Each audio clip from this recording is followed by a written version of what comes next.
রংপুরে হঠাৎ আলুর বাজারে ধস নেমেছে। কেজি প্রতি বিক্রি হচ্ছে মাত্র 7 টাকা। কৃষকরা বলছেন লোকসান দেওয়ার পরও বিক্রি না হওয়ায় ঘরেই পচে যাচ্ছে অর্ধেক আলু। এদিকে পণ্যের ন্যায্য দাম নিশ্চিতে সরকারকে পদক্ষেপ নেওয়ার আহ্বান জানিয়েছেন ব্যবসায়ী নেতারা। তবে এ বিষয়ে কোনো আশ্বাস দিতে পারেনি কৃষি বিপণন অধিদপ্তর। শাহ বাইজিদ আহমেদের প্রতিবেদন। রংপুর নগরের নবদিগঞ্জ এলাকার কৃষক আবুল হোসেন পচে যাওয়া আলু থেকে আলাদা করছেন ভালো আলু। এবছর প্রায় 6 একর জমিতে আবাদ করেছেন আলু। অর্ধেক হিমাগারে রাখতে পারলেও বাকিটা বাড়িতেই পচে নষ্ট হচ্ছে। এই কৃষক জানান, বাজারে আলুর দাম অনেক কম, এরপরও ব্যাপারীরা না কেনায় তারা দিশেহারা। এবারও 25 বিঘা আলু করছি, মনে করেন 1200 বস্তা আলু পাইছি, 600 বস্তা ঢুকেছি, আর 500 বস্তা বাড়িতে এখনো আছে। অর্ধেক পচে গেছে, অর্ধেক ভালো আছে। একই অবস্থা আব্দুল হালিম, মমিন, সালাম সহ জেলার অধিকাংশ কৃষকের। তারা বলছেন 1 কেজি আলুর উৎপাদন খরচ 18 থেকে 19 টাকা, বিক্রি হচ্ছে 60 টাকা কেজি দরে। আসল দাম না ওঠায় পুঁজি হারিয়ে পথে বসতে হবে তাদের। গেল বছর 25 লাখ টাকা যেভাবে ঋণ দেওয়া করি শেষ, ওটা তো স্টোরে বস্তা থুয়ে চলে যাচ্ছি। 2400 বস্তা আলুর 1500 আমি কোল্ড স্টোরে ঢুকেছি, 1500 1550, আর কোল্ড স্টোরে আলু নেয় না ওই সময়। তো সবাই একসঙ্গে আলুটা তোলা লাগে না। আলুটা মনে করেন আমরা আবহাওয়াটা ঠিকভাবে পাইনি, আর মনে করেন যেভাবে রাখার প্রচেষ্টা আসছিলো সেভাবে প্রচেষ্টা নেই, সরকার আলু টানে নেই, এই কারণে আলুটা পচে গেছে।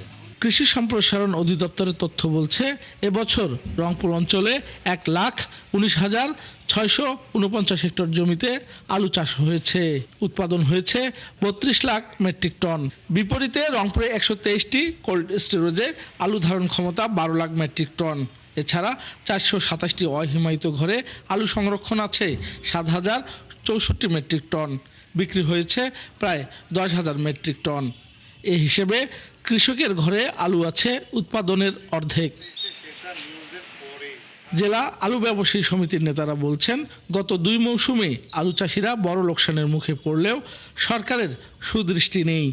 আলুর ন্যায্য দাম নিশ্চিতে সরকারকে বেশি দামে আলু কেনার পাশাপাশি বিদেশে রপ্তানির দাবি জানান তারা।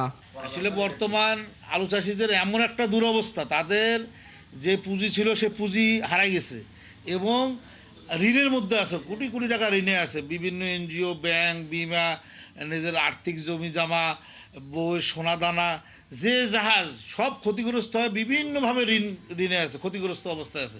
তবে কৃষি বিপণন অধিদপ্তর বলছে, এখনই আলুর বাজার বাড়ানোর কোনো পরিকল্পনা নেই সরকারের। লোকসানের হাত থেকে বাঁচতে কৃষককেই সংরক্ষণের পরামর্শ দেন এই কৃষি কর্মকর্তা। এইবার এই সময়ে এপ্রিলের শেষের দিকে এসে যেটা দেখা যাচ্ছে যে মার্কেটে আমাদের ঘরে যে আলুগুলো আছে, এই আলুগুলোর সাপ্লাইটা মার্কেটে একদম বেড়ে গেছে। এই কারণে হচ্ছে আলুর দামটা হচ্ছে কমে গেছে। কৃষকরা বলছেন, এবছর হিমাগার ভাড়া বাড়িয়ে কেজি প্রতি প্রায় 8 টাকা করা হয়েছে, যা আলুর দামের চেয়ে 1 টাকা বেশি। পাশাপাশি রয়েছে পরিবহন ও শ্রমিক খরচ। শাহ বাইজিদ আহমেদ, 71, রংপুর। রংপুরে আলুর বাজারে ধস নিয়ে বিস্তারিত জানাতে যুক্ত হচ্ছেন সহকর্মী শাহ বাইজিদ আহমেদ। বাইজিদ, আলুর দাম কমে যাওয়া নিয়ে কি বলছেন বিক্রেতারা, জানাবেন প্রশাসন কি বলছে?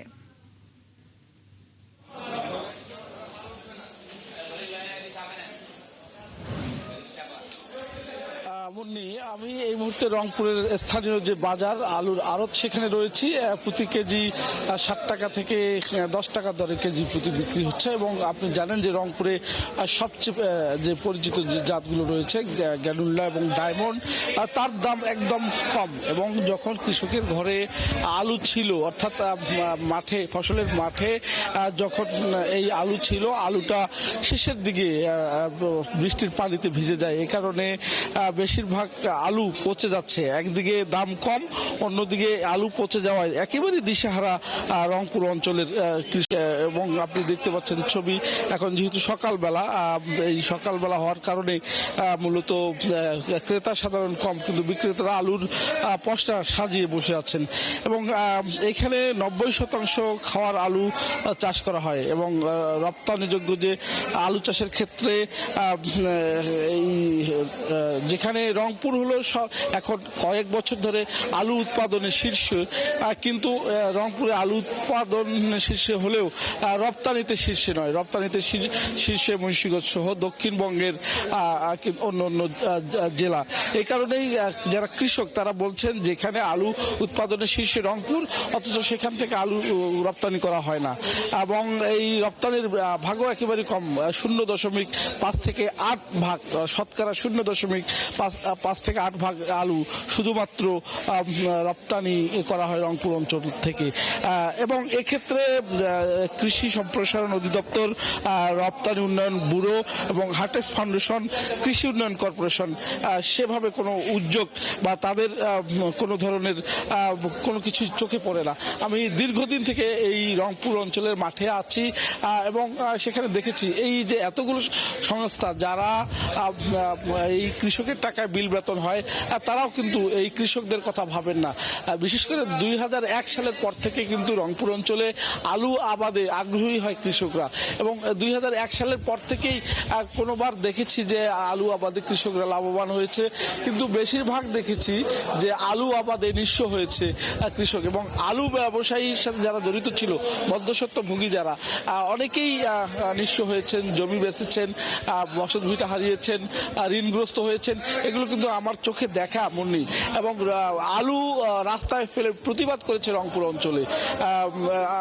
এই যে অবস্থা, এখানে কোনো সরকারই কিন্তু তারা নজর দেয়নি। সরকার এসেছে, সরকার আবার চলেও গেছে, কিন্তু এই যে কৃষি, রংপুরের কৃষি বাঁচাতে কিন্তু কোনো ধরনের সহায়তা করেনি।